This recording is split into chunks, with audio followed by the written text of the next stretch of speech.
ఏదైతే సంతపేట మార్కెట్ ఉందో దాంట్లో ఫైర్ జరిగింది. నాకు వెంటనే చెప్పారు.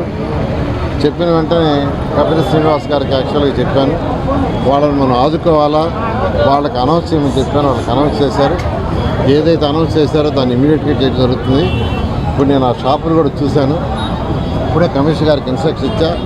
వచ్చే సోమవారానికి వాళ్ళు చక్కగా అది చేసుకునేటట్టుగా అవన్నీ కంప్లీట్గా నీట్గా రెనోవేషన్ చేసి ఎలక్ట్రిసిటీ కూడా ఎక్కడైతే ప్రాబ్లం వస్తుందో ఆ లైన్స్ని కూడా మళ్ళీ రెక్టిఫై చేసి చేయించుకున్నాను. అదేవిధంగా ఏదైతే ఎవరికైతే నష్టం జరిగిందో వాళ్ళకి నష్టపరిహారం కూడా ఏదైతే ఉందో, ఏదైతే అనౌన్స్ చేశారో కపిల శ్రీనివాస్ గారు, దాన్ని కూడా ఇమీడియట్గా వాళ్ళకి అందే విధంగా చేయడం జరుగుతుంది. ఎందుకంటే ఈ మార్కెట్ని మొదలుపెట్టింది 2014-19లో. ఆ రోజు మేయర్గా అజీజ్ గారు ఉన్నారు. ఆ రోజు అజీజ్ చెప్పడం, కమిషనర్ గారు చెప్పడం, వాళ్ళు దీన్ని డిజైన్ చేయించాను.